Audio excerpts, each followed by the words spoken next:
ಎಲ್ರಿಗೂ ನಮಸ್ಕಾರ. ಇವತ್ತೊಂದು ಹೊಸ ವಿಷಯದೊಂದಿಗೆ ನಿಮ್ಮ ಮುಂದೆ ಬಂದಿದ್ದೀನಿ. ಇವತ್ತಿನ ವಿಷಯ ಏನಂದರೆ ತೋರಿಸ್ತೀನಿ ಬನ್ನಿ. ನೀವಿಲ್ಲಿ ನೋಡ್ಬೋದು, ಇದು ಹ್ಯಾಂಡ್ ರಿಟರ್ನ್ ನೋಟ್ಸ್. ಇದು ಕೈಲೇ ಬರೆಯೋ ಥರನೇ ಚೆನ್ನಾಗಿರುವಂಥ ನೋಟ್ಸ್ ರೆಡಿಯಾಗಿ ಬರ್ತದೆ. ಇಲ್ಲಿ ಉಡುಪಿ ಜಿಲ್ಲೆ ಬಗ್ಗೆ ಮಾಹಿತಿ ರೆಡಿ ಮಾಡಿದ್ದೆ ನಾನು. ನೋಡ್ಬೋದು, ನೀವು ಹೈಲೈಟ್ಸ್ಗಳನ್ನು ರೆಡಿ ಮಾಡಿಕೊಟ್ಟಿದ್ದು. ಧಾರ್ಮಿಕ ಕ್ಷೇತ್ರಗಳು, ಪ್ರವಾಸಿ ತಾಣಗಳು, ಪ್ರಮುಖ ನದಿಗಳು, ಜಲಪಾತಗಳು, ಎಲ್ಲ ಕೂಡ ಇನ್ಫಾರ್ಮೇಷನ್ ನಾನು ಕೊಟ್ಟಿರುವಂಥ ಇನ್ಫಾರ್ಮೇಷನ್ ಮೇಲೆ AI ವರ್ಕ್ ಮಾಡಿ ನಿಮಗೆ ಇಲ್ಲಿ ಈ ಥರ ಉತ್ತಮವಾಗಿರುವಂಥ ಆಸಕ್ತಿದಾಯಕವಾದಂಥ ಕಣ್ಣಿಗೆ ಹಬ್ಬವನ್ನುಂಟು ಮಾಡುವಂಥ ನೋಟ್ಸ್ ರೆಡಿ ಮಾಡಿಕೊಡ್ತದೆ. ಓದಕ್ಕೆ ಕೂಡ ನಿಮ್ಗೆ ಇಂಟ್ರೆಸ್ಟ್ ಬರ್ತದೆ. ನೋಡ್ಬೋದು, ಪಕ್ಕದ ಚಿತ್ರಗಳನ್ನು ನೋಡಿ, ರೆಡ್ ಇಂಕಲ್ಲಿ ಕೂಡ ಹೈಲೈಟ್ಸ್ನ ಬರೆದಿದೆ. ಇನ್ನೊಂದು ತೋರಿಸ್ತೀನಿ ನಿಮ್ಗೆ.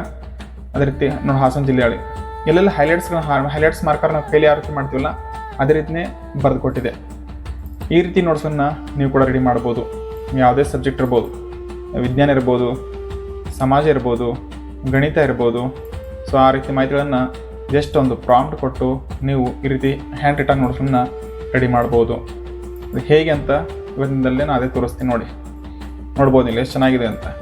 ಪ್ರತಿಯೊಂದನ್ನು ಕೂಡ ಆ ರೀತಿ ಪಾಯಿಂಟ್ಸ್ ಚೆನ್ನಾಗಿ ಓದಿದ್ರೆ ಮಕ್ಕಳು ಕೂಡ ಇಂಟ್ರೆಸ್ಟ್ ಕೊಟ್ಟು ಹೋಗ್ತಾರೆ. ಬುಕ್ನಲ್ಲಿ ದೊಡ್ಡದಾಗಿ ಮಾಹಿತಿ ಓದೋಕ್ಕಿಂತ ಈ ರೀತಿ ಓದ್ಬೋದು. ಈ ರೀತಿ ಮಾಹಿತಿಗಳನ್ನು ಈಸಿಯಾಗಿ ರೆಡಿ ಮಾಡ್ಬೋದು. ಹೇಗೆ ಫ್ರೀಯಾಗಿ ಮಾಡ್ಬೋದು ಅದನ್ನು ಕೂಡ ಬನ್ನಿ ನಾನು ತೋರಿಸ್ತೇನೆ.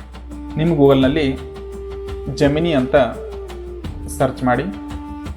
ಮೊದಲನೇ ಬರ್ತದೆ ನೋಡಿ, ಗೂಗಲ್ ಜೆಮಿನಿ. ಇದೇ ವೆಬ್ಸೈಟ್ ಮೇಲೆ ಕ್ಲಿಕ್ ಮಾಡ್ತಿದ್ದೀನಿ. ಇಲ್ಲಿ ನೀವು ಮಾಹಿತಿಯನ್ನು ಕೊಡಬೇಕು. ಈಗ ನಿಮ್ಮ ಹತ್ರ ಏನಾದರೂ PDF ಇದ್ದರೆ PDF ಅಪ್ಲೋಡ್ ಮಾಡ್ಬೋದು. ಅಥವಾ ಏನಾದ್ರು ನೀವು ಆಲ್ರೆಡಿ ಬರೆದಿದ್ದ ಮಾಹಿತಿ ಇತ್ತಂದರೆ ಅದನ್ನು ಕೂಡ ಇಲ್ಲಿ ಪೇಸ್ಟ್ ಮಾಡ್ಬೋದು. ನಾನು ಇವಾಗ ಏನು ಮಾಡ್ತೀನಿ ಅಂದರೆ, ಓಕೆ, ಇಲ್ಲಿ ನೋಡ್ಬೋದು ನೀವು ಎಲ್ಲ ಜಿಲ್ಲೆಗಳ ಬಗ್ಗೆ ನಾನು ಮಾಹಿತಿ ಸಂಗ್ರಹಿಸಿದ್ದೀನಿ. ಇನ್ನೂ ಕಲೆಕ್ಟ್ ಮಾಡ್ತಿದ್ದೀನಿ, ಯಾಕಂದರೆ ಶಾಲೆಯಲ್ಲಿ ಪ್ರಾಜೆಕ್ಟ್ ವರ್ಕ್ ಕೊಡ್ತಿದ್ದೀನಿ. ಓಕೆ, ಇದರಲ್ಲಿ ಬೆಳಗಾವಿ ಮಾಡಿದ್ದೀನಿ, ಚಿಕ್ಕಮಗಳೂರು, ಹಾಸನ, ಈ ಜಿಲ್ಲೆಗಳೆಲ್ಲ ಮಾಡ್ಕೊತ ಬಂದಿದ್ದೀನಿ ನಾನು. ಓಕೆ, ಉಡುಪಿ ಮಾಡಿಲ್ಲ. ಈ ಉಡುಪಿ ಜಿಲ್ಲೆನ ಸೆಲೆಕ್ಟ್ ಮಾಡ್ತೀನಿ. ಉಡುಪಿ ಜಿಲ್ಲೆ, ಈ ಜಿಲ್ಲೆನ ಸೆಲೆಕ್ಟ್ ಮಾಡಿ ಇಲ್ಲಿ ಪೇಸ್ಟ್ ಮಾಡ್ತೀನಿ. ಇದ್ರ ಕೆಳಗಡೆ ಈಗ ನೀವು ಒಂದು ಪ್ರಾಂಪ್ಟ್ ಕೊಡಬೇಕು. ಆ ಪ್ರಾಂಪ್ಟ್ ಎಲ್ಲಿದೆ ಅಂದರೆ, ನನ್ನ ಹತ್ರ ಒಂದು ಪ್ರಾಂಪ್ಟ್ ಇದೆ. ಈ ಪ್ರಾಂಪ್ಟ್ ನಿಮಗೆ ಡಿಸ್ಕ್ರಿಪ್ಷನಲ್ಲಿ ಸಿಗುತ್ತೆ, ಅಲ್ಲಿಂದ ಕಾಪಿ ಮಾಡ್ಕೊಳ್ಳಿ. ನೋಡ್ಬೋದು, ಪ್ಲಸ್ ಐಕನ್ ಇದೆಲ್ಲ, ಈ ಪ್ಲಸ್ ಐಕನ್ ಮೇಲೆ ಕ್ಲಿಕ್ ಮಾಡಿ ಕ್ರಿಯೇಟ್ ಇಮೇಜ್ ಮಾಡಿ ಎಂಟರ್. ನೀವು ಇಷ್ಟು ಮಾಹಿತಿ ಕೊಟ್ಟು ಒಂದು ಪ್ರಾಂಪ್ಟ್ ಕೊಟ್ಟರೆ ಸಾಕು, 10 ರಿಂದ 15 ಸೆಕೆಂಡ್ ಒಳಗಡೆ ಇಮೇಜ್ ರೆಡಿ ಮಾಡಿಕೊಡೋದು. ನಿಮಗೆ ಭಾಳ ಆಕರ್ಷಣೀಯವಾಗಿರ್ತದೆ, ನೋಡೋಕೆ ಚೆನ್ನಾಗಿ ಕಾಣಿಸ್ತದೆ. ಇದೇ ಜಿಲ್ಲೆಗಳ ಬಗ್ಗೆ ಅಂತಲ್ಲ, ನಿಮಗೆ ಯಾವ್ದು ಬೇಕು, ನಿಮ್ಮ ಹತ್ರ ಯಾವ್ದು ಮಾಹಿತಿ ಇರ್ತದೆ, PDF ಇರ್ಬೋದು, ಅದನ್ನೆಲ್ಲ ನೀವು ಅಪ್ಲೋಡ್ ಮಾಡಿ ಈ ಪ್ರಾಂಪ್ಟನ್ನು ಕೆಳಗಡೆ ಕೊಟ್ಟರೆ ಸಾಕು, ಅದ್ರ ಬಗ್ಗೆ ನಿಮಗೆ ಸುಂದರವಾಗಿರುವಂಥ ಹ್ಯಾಂಡ್ ರಿಟರ್ನ್ ನೋಟ್ಸನ್ನು ಕೊಡ್ತದೆ. ಇದು ಯಾವ ರೀತಿ ಬಂದಿದೆ ತೋರಿಸ್ತೀನಿ ಬನ್ನಿ. ನೋಡ್ಬೋದು, ಉಡುಪಿ ಜಿಲ್ಲೆ ಬಗ್ಗೆ ಬಂದಿದೆ. ಇಲ್ಲಿ ನಾನು ಸೇವ್ ಅಂತ ಇಲ್ಲಿ ಡೌನ್ಲೋಡ್ ಬಟನ್ ಮೇಲೆ ಕ್ಲಿಕ್ ಮಾಡ್ತೀನಿ. ಅಂದರೆ ನಿಮಗೆ ಫುಲ್ ಸೈಜಲ್ಲಿ ತೋರಿಸ್ಬೇಕಲ್ಲ. ಡೌನ್ಲೋಡ್ ಆಗಿದೆ, ಈಗ ಓಪನ್ ಮಾಡ್ತೀನಿ ನೋಡಿ. ಉಡುಪಿ ಜಿಲ್ಲೆ ನೋಡ್ಬೋದು ನೀವು, ಹ್ಯಾಂಡ್ ರಿಟರ್ನ್ ನೋಟ್ಸ್, ಕೈಲೇ ಬರೆದ ಥರ ನೋಟ್ಸಿದೆ. ಅದನ್ನು ಪೇಜ್ ನೋಟ್ಬುಕ್ ಹಳೆ ಕೂಡ ಚೆನ್ನಾಗಿ ಕಾಣಿಸ್ತದೆ. ಇದನ್ನು ಪ್ರಿಂಟಾಗಿ ನೀವು ಇಟ್ಕೊಳ್ಬೋದು, ಅಥವಾ ಓದೋಕೆ ಕೂಡ ಚೆನ್ನಾಗಿ ಕಾಣಿಸ್ತದೆ. ನೀವು ಮೊಬೈಲಲ್ಲಿ ಕೂಡ ಓದ್ಬೋದು, ಅಥವಾ ನಿಮ್ಮ ಸ್ಕೂಲಲ್ಲಿ ನಾವು ದೊಡ್ಡ ಸ್ಕ್ರೀನ್ ಇದ್ದರೆ ಆ ಸ್ಕ್ರೀನಲ್ಲಿ ಇದು ಓಪನ್ ಮಾಡಿ ತೋರಿಸ್ಬೋದು. ಭೌಗೋಳಿಕ ಮಾಹಿತಿ, ಜನಸಂಖ್ಯೆ, ನಾನು ಕೊಟ್ಟಿರೋಂಥ ಏನು ಮಾಹಿತಿ ಇದಲ್ಲ ಆ ಮಾಹಿತಿಯನ್ನೇ ಸ್ಟೆಪ್ ಬೈ ಸ್ಟೆಪ್ ಹೈಲೈಟ್ಸ್ ಮಾಡಿ ನಿಮಗೆ ಚೆನ್ನಾಗಿರುವಂಥ ನೋಟ್ಸ್ ಕೊಡ್ತದೆ. GI ಟ್ಯಾಗ್ ಪಡೆದ ಇತರ ಪ್ರಮುಖ ತಾಣಗಳು, ಪ್ರವಾಸಿ ತಾಣಗಳು, ಭೌಗೋಳಿಕ ಮಾಹಿತಿ ಚೆನ್ನಾಗಿದೆ. ಸೊ ಇದನ್ನು ನೀವು ಪ್ರಿಂಟ್ ಹಾಕೋಬೋದು. ಈ ಜಸ್ಟ್ ಒಂದು ಪ್ರಾಂಪ್ಟ್, ನಿಮ್ಮ ಹತ್ರ ಮಾಹಿತಿ ಇರಬೇಕು, ಪ್ರಾಂಪ್ಟ್ ಕೊಟ್ಟರೆ ಸಾಕು, ಈ ರೀತಿ ರೆಡಿಯಾಗಿ ಬರ್ತದೆ. ಇನ್ನೊಂದು ನಿಮಗೆ ಎಕ್ಸಾಂಪಲ್ ತೋರಿಸ್ತೀನಿ. ಬೇರೆ ಒಂದು ಜಿಲ್ಲೆ ತಗೋತೀನಿ. ಈಗ ಮಂಡ್ಯ, ವಿಜಯಪುರ. ಓಕೆ, ವಿಜಯಪುರ ಬಗ್ಗೆ ತಗೋತೀನಿ. ಈ ಮಾಹಿತಿಯನ್ನು ಕಾಪಿ ಮಾಡ್ಕೊಳ್ತೀನಿ, ಇಲ್ಲಿ ಪೇಸ್ಟ್ ಮಾಡ್ತಿದ್ದೀನಿ. ಇದ್ರ ಕೆಳಗಡೆ ಒಂದು ಪ್ರಾಂಪ್ಟ್ ಕೊಡಬೇಕು.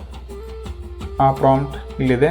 ಈ ಪ್ರಾಂಪ್ಟನ್ನು ಕಾಪಿ ಮಾಡ್ತಿದ್ದೀನಿ. ಇದು ಹೇಳಿದ್ನಲ್ಲ, ಈ ಪ್ರಾಂಪ್ಟ ಡಿಸ್ಕ್ರಿಪ್ಷನಲ್ಲಿದೆ, ನೀವು ತೆಗೆದುಕೊಳ್ಬೋದು. ಎಂಟರ್ ಮಾಡ್ತಿದ್ದೇನೆ. ನೋಡ್ಬೋದು, ನೀವು ಸ್ಟಾರ್ಟ್ ಆಗ್ತಿದೆ. ನಿಮ್ಮ ಚಿತ್ರವನ್ನು ರಚಿಸಲಾಗುತ್ತಿದೆ. ಧನ್ಯವಾದಗಳು ಜೆಮಿನಿ. ಇದು ಫ್ರೀ ಇದೆ. ಮೊದಲನೇದಾಗಿ ಇದು ಫ್ರೀ ಇದೆ, ಫ್ರೀ ಟೂಲ್ ಇದೆ. ಡೈಲಿ ಒಂದು 4 ರಿಂದ 5 ಇಮೇಜ್ ಜನರೇಟ್ ಆಗ್ಬೋದೇನು. ಬಳಸ್ಕೊಡ್ರಿ, ಚೆನ್ನಾಗಿ ಬಳಸ್ಕೊಡ್ರಿ, ಮಕ್ಕಳಿಗೆ ಯೂಸ್ಫುಲ್ ಇದೆ. ತೋರಿಸ್ತೀನಿ ಬನ್ನಿ. ಈಗ ವಿಜಯಪುರ ಜಿಲ್ಲೆ, ಇಲ್ಲಿ ಡೌನ್ಲೋಡ್ ಇದೆ. Download full size. ಇದನ್ನು ಡೌನ್ಲೋಡ್ ಮಾಡಿ ಈ ನೋಟ್ಸನ್ನು ನಿಮ್ಮ ದೊಡ್ಡ ಸ್ಕ್ರೀನಲ್ಲಿ ಅಥವಾ ಪ್ರೊಜೆಕ್ಟರ್ಲಿ ಹಾಕಿ ಅದು ಜಿಲ್ಲೆ ಬಗ್ಗೆ ಮಾಹಿತಿಯನ್ನು ಹೇಳ್ಬೋದು. ನೋಡ್ಬೋದು, ಇಮೇಜ್ ಕೂಡ ರೆಡಿ ಮಾಡಿಕೊಡ್ತದೆ ಅದು. ಇನ್ನು ಎ ಆಗಿರೋದ್ರಿಂದ ಅಲ್ಲಲ್ಲಿ ಕೆಲವೊಂದು ಶಬ್ದವನ್ನು ತಪ್ತದೆ. ಇಲ್ಲಿ ನೋಡ್ಬೋದು ನೀವು GI ಟ್ಯಾಗ್ ಇದೇನು ಯಾವುದು ಚೀನಾ ಲಿಪಿ ಬರ್ದಂಗೆ ಕಾಣಿಸ್ತದೆ. ಈಗ ಕರೆಕ್ಟಾಗಿ ಕನ್ನಡನೇ ಓದಕ್ಕೆ ಬರಲ್ಲ ಅಂಥದ್ರಲ್ಲಿ ಚೀನಾ ಲಿಪಿ ಥರ ಬರೆದಿಟ್ಟಿದೆ. ಬಟ್ ನೋಟ್ಸ್ ನೋಡಿ ಯಾವ ರೀತಿ ಇದೆ, ನೋಟ್ಬುಕ್ ಹಾಳೆಗಳು ನಮ್ಮದು ಯಾವ ರೀತಿ ಇರ್ತಿತ್ತಲ್ಲ ಆ ನೋಟ್ಬುಕ್ ಹಾಳೆಗಳಿದೆ. ಚೆನ್ನಾಗಿದೆ ಕೊಟ್ಟಿದೆ. ಕರ್ನಾಟಕ ಮ್ಯಾಪ್ ಕೂಡ ಚೆನ್ನಾಗಿದೆ, ಅದ್ಭುತವಾಗಿದೆ. ಇದನ್ನು ನೀವು ಬಳಸ್ಕೊಳ್ಬೋದು ಅಥವಾ ನೋಡೋಕೆ ಆಕಾಶ ಈ ರೀತಿ ಮಕ್ಕಳಿಗೆ ನೋಟ್ಸ್ ರೆಡಿ ಮಾಡಿರಿ ಅಂತ ಕೂಡ ನೀವು ಹೇಳ್ಬೋದು. ನೋಡಿದ್ರಲ್ಲ, ನೀವು ಕೂಡ ಮಕ್ಕಳಿಗೆ ತೋರಿಸ್ರಿ ಈ ರೀತಿ ಹೈಲೈಟ್ಸ್ಗಳನ್ನು ಹಾಕಿ ಪಾಯಿಂಟ್ಸ್ ಮಾಡಿ ಬರೀಬೇಕು ಅಂತ ಮಕ್ಕಳಿಗೆ ಹೇಳ್ಕೊಟ್ರೆ ಅವ್ರ ನೋಟ್ಸಲ್ಲಿ ಈ ರೀತಿ ಬರ್ಕೊಳ್ತಾರೆ. ಅದು ಚೆನ್ನಾಗಿ ಕಾಣಿಸ್ತದೆ, ಅವ್ರಿಗೆ ಓದೋಕೆ ಇಂಟ್ರೆಸ್ಟ್ ಬರುತ್ತೆ. ಇವತ್ತಿನ ಮಾಹಿತಿ ನಿಮಗೇನಾದರೂ ಇಷ್ಟ ಆಗಿದರೆ ನಮ್ಮ ಚಾನಲ್ನ ಸಬ್ಸ್ಕ್ರೈಬ್ ಮಾಡ್ಕೊಳ್ಳಿ. ಮತ್ತೆ ಮುಂದಿನ ವಿಷಯದಲ್ಲಿ ಸಿಗ್ತೀನಿ. ಅಲ್ಲಿವರೆಗೂ ಧನ್ಯವಾದಗಳು.